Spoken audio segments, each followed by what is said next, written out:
ligado no podcast Bom Dia Tricolor. Muito bom dia, boa tarde, boa noite para você que está escutando. Vamos começar mais um programa para a gente falar sobre algumas notícias sobre o São Paulo que aconteceram nessa semana e também sobre os preparativos do jogo contra o Bahia e principalmente qual que é a situação do São Paulo na tabela, né? Se o São Paulo vencer, se ele perder, qual que é a importância desse jogo para o tricolor paulista. Bom, vamos começar falando então como é que ficou o São Paulo na tabela depois do final da rodada. Ontem a gente teve jogos, né? Eu estou gravando o podcast na quinta-feira, dia 4 de novembro, então a rodada terminou no dia 3 de novembro, né? Vitória do Galo lá na frente da tabela, mas a situação do São Paulo é a seguinte, ele terminou a rodada em 12º lugar com 37 pontos, o que seria a primeira classificação dentro da zona de Sul-Americana, né? A partir do 13º não tem mais Sul-Americana.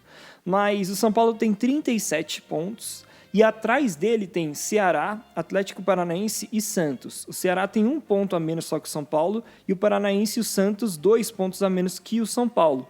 Então, nesse momento, o São Paulo, na próxima rodada, ele tem que pensar que se ele não vencer, ele pode, na pior das hipóteses, se ele perder esses 3 times vencerem, ele pode ser ultrapassado por 3 times numa só rodada. Por outro lado, na frente dele tem o Atlético Goianiense, Cuiabá, América Mineiro e Fluminense. Né? O São Paulo está em 12º, então até o Fluminense, que é o 8º, todos esses times o São Paulo consegue alcançar. Né, caso, vamos supor, esses 4 percam e o São Paulo ganhe, ele poderia subir de 12º para 8º, só na próxima rodada, se vencer o Bahia. Então, uma situação que ainda está tudo muito embolado, né, nessa parte da tabela, continua sendo. O São Paulo conseguiu abrir uma vantagem significativa para a zona de rebaixamento, que hoje é de 7 pontos, mas ao mesmo tempo, por exemplo, se ele perde para o Bahia vai a 36, fica só 1 ponto atrás do São Paulo. E aí, podendo ser ultrapassado por esses 3 times que estão atrás dele, o São Paulo voltaria a ser ali o segundo fora da zona de rebaixamento, né? Então, numa situação um pouquinho mais delicada. Por isso que é importante o São Paulo continuar vencendo, para, de fato, sair de vez de ter qualquer possibilidade de ser rebaixado e também para continuar sonhando com posições mais altas. E uma coisa que é importante a gente ressaltar é a questão do número de vagas para Libertadores. Porque, assim, muita gente falou na imprensa recentemente que, não, vai ter muita vaga na Libertadores, vai ter G9 e tal. Mas, assim, não é certeza que vai ter G9. Então, é importante pontuar isso. Porque, assim, vai ter uma vaga vinda do campeão da Copa do Brasil. O final da Copa do Brasil é entre o Atlético Mineiro, que está em primeiro, beleza, se ele ganhar abre uma vaga, e entre o Atlético Paranaense, que é 14º, está atrás do São Paulo. Então, eventualmente, se o Atlético Paranaense ganhar, não vai abrir mais nenhuma vaga lá em cima.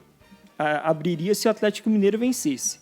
E, por outro lado, o Atlético Paranaense também está na final da Sul-Americana, e contra o Bragantino. O Bragantino, sim, está no G4, né? Ele é 4º colocado nesse momento. Se ele vencer, vai abrir mais uma vaga, mas, de novo, se o Atlético Paranaense vencer, não abre.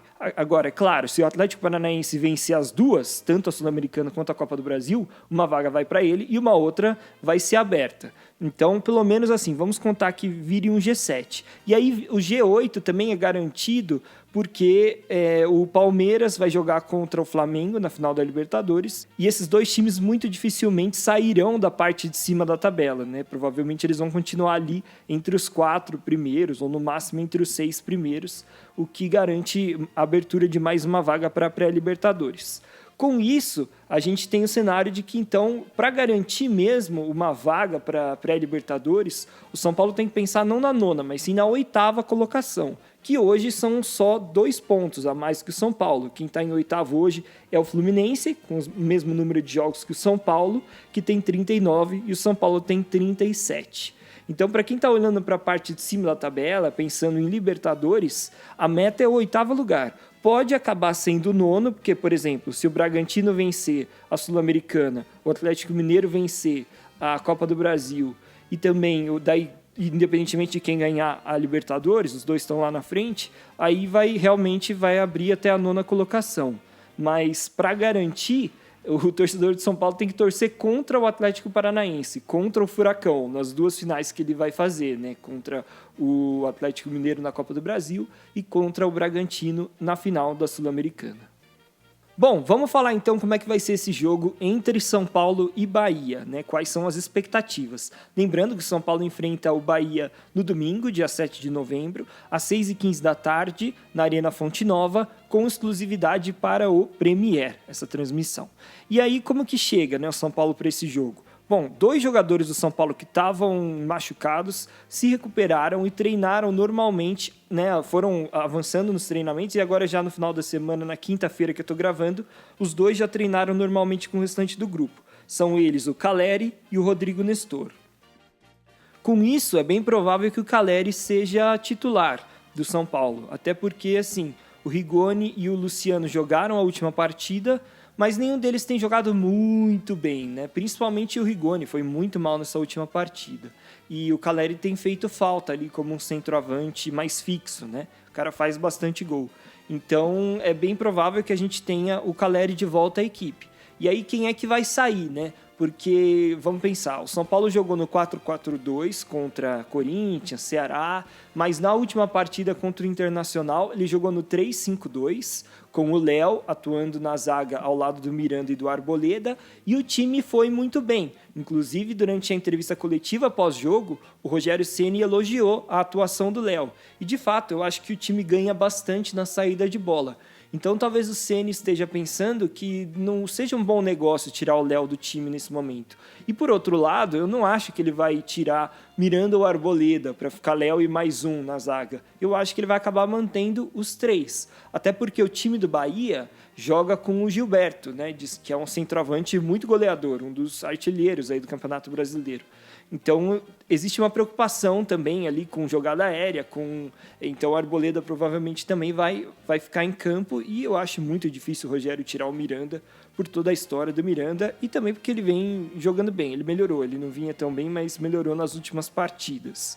Então, com isso, a gente fica na dúvida, né? Porque eu acho que, a princípio, ou o Luciano vai ser recuado para jogar de meia, ou o São Paulo vai acabar tirando um desses jogadores de frente. Eu acho que ou o Rigoni ou o Luciano vão começar no banco, porque, enfim, o Rogério ele tem uma preocupação defensiva no time também, mas eu não acho que ele vai deixar só os 3 zagueiros, né? E aí já colocar mais 3 atacantes lá na frente. Não sei se o time vai ficar muito desbalanceado, né? Porque, assim, o Gabriel Sara tá jogando muito bem. O Lisieiro, acho difícil sair do time como o primeiro volante ali. Aí vai ter o Igor Gomes, pode sair? Não sei se ele vai tirar o Igor Gomes para colocar o Luciano.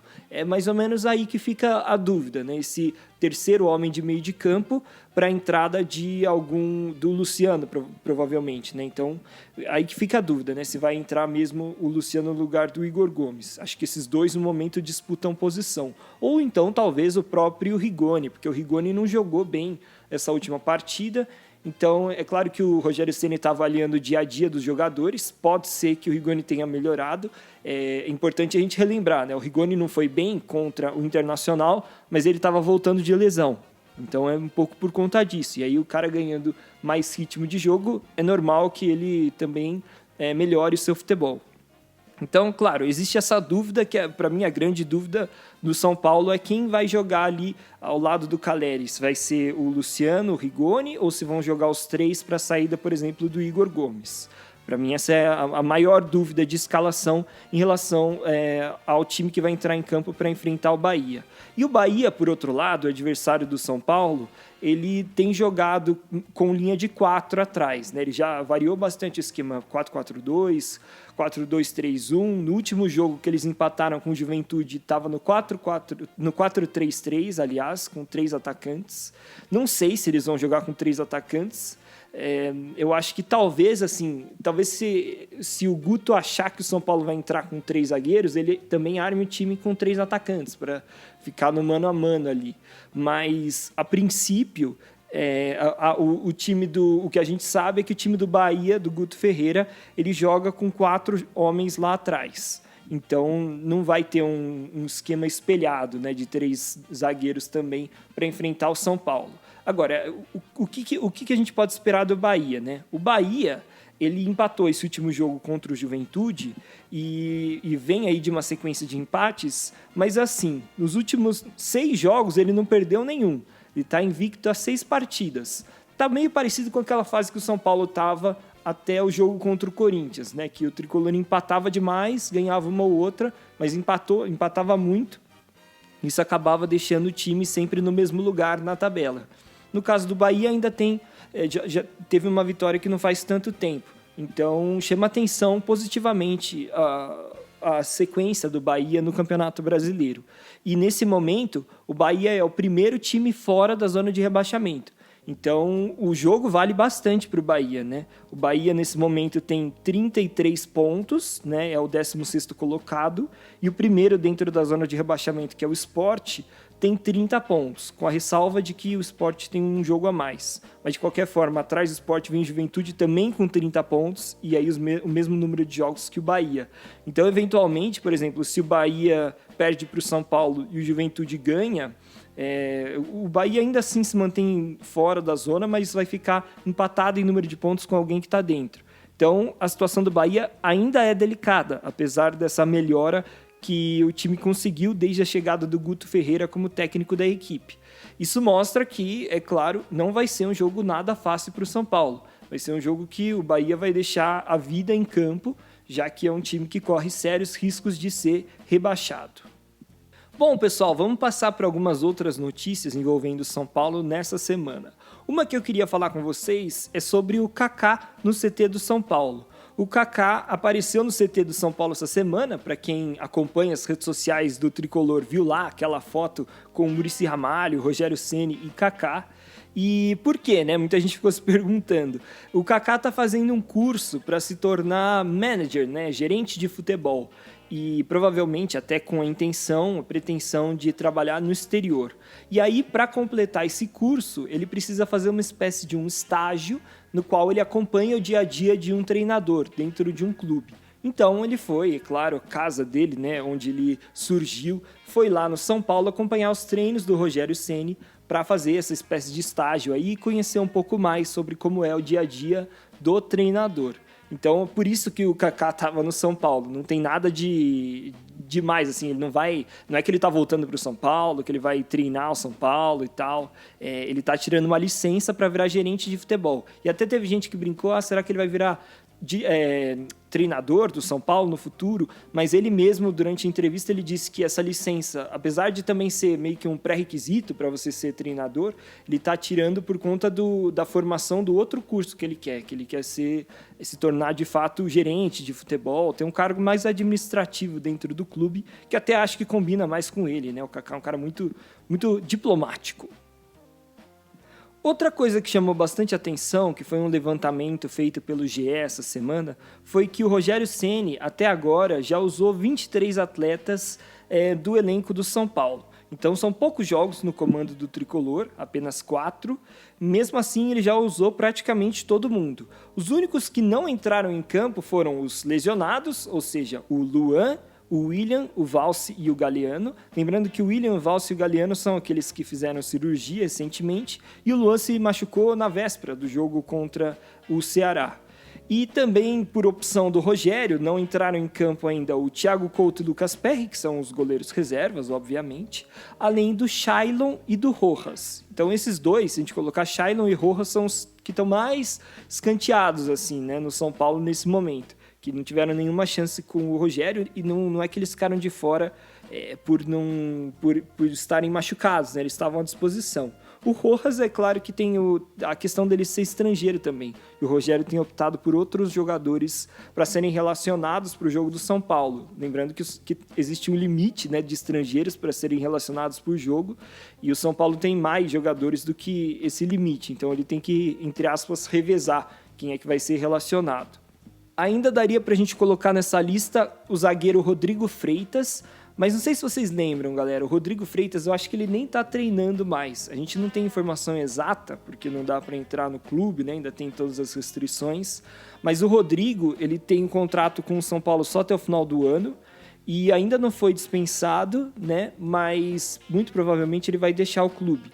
Então, a gente já deve estar naquele esquema, tipo, vou sair, então o cara nem está sendo mais utilizado. E também tem aqueles jogadores mais jovens da categoria de base, que já tiveram chance no profissional, mas alguns deles voltaram, né? E é normal, aí são jogadores bem jovens mesmo, que às vezes sobem, não se firmam, voltam e depois podem ter outra chance. São eles o Thales Costa, né, que até jogou bastante com o Crespo, e para lembrar também alguns, o Juan, o Vitinho, esses jogadores já tiveram alguma oportunidade no time titular, né, ou melhor, no time principal do São Paulo.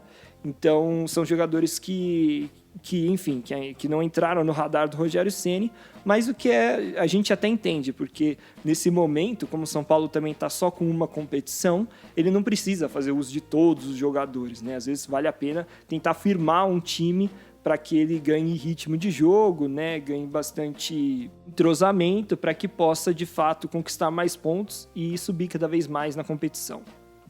Bom, galera, o último assunto que eu tenho aqui para falar com vocês é sobre o calendário de 2022. Porque é o seguinte, teve uma reunião nessa semana entre CBF e os clubes do Brasil para que fosse decidido qual será o calendário de 2022. O que a CBF propôs? Que os estaduais, comecem no dia 26 de janeiro, a Copa do Brasil no dia 23 de fevereiro e vá até o dia 19 de outubro.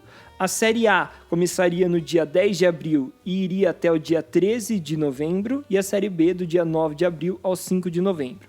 E por que disso? Né? Se você reparar, as datas estão puxando o início dos campeonatos para mais cedo, né? Começando já em janeiro ao invés de fevereiro. E a ideia é que termine tudo antes do final de novembro, porque no final de novembro, dia 26, para ser mais exato, começa a Copa do Mundo do Catar. Então, a Copa 2022 é ano de Copa, mas exclusivamente por conta do Catar ser um país que tem muito calor no meio do ano, a Copa vai ser disputada no final do ano. Só que assim, galera, essas datas não são definitivas, não é que já foi decidido, foi apenas uma proposta da CBF para ver se os clubes aceitam. Porque, assim, por exemplo, o Flamengo, ele se opôs um pouco, ele sugeriu uma mudança. Ele sugeriu que comece ainda antes os estaduais, né? Mais ou menos uma semana e meia antes. Porque na visão dele, com isso, os times seriam menos prejudicados durante as datas FIFA. Teria mais espaço ali para pausas, né, de jogos quando tiverem datas FIFA. E aí, é claro que o Flamengo sempre se preocupa, porque tem vários jogadores sempre convocados, né? Além do Gabigol e do Everton Ribeiro, que têm sido constantemente chamados pelo Tite, tem também os jogadores de outras seleções, né? O Arrascaeta, por exemplo. Então, ainda vai ter muita discussão, não está nada definido, mas vai ser interessante a gente acompanhar daqui para frente como é que vai ser essa briga pelo poder aí, essa briga de interesses em relação ao início das datas dos campeonatos do ano que vem. Bom, galera, eram essas todas as informações que eu queria passar para vocês no episódio de hoje. Lembrando, então, que o São Paulo enfrenta o Bahia fora de casa nesse final de semana, no domingo, dia 7 de novembro, na Arena Fonte Nova, às 18h15. E esse jogo vai ter transmissão exclusiva do Premiere. Não se esqueçam de se inscrever no podcast Bom Dia Tricolor, aí no player de podcast, se você estiver ouvindo no Spotify, no Apple Podcast, se inscreve aí, também deixa um comentário legal. E também você pode escutar a gente no YouTube do Bom Dia Tricolor. É só procurar lá, podcast Bom Dia Tricolor, que você encontra o canal no YouTube. Muito obrigado por escutarem, galera, e até a próxima.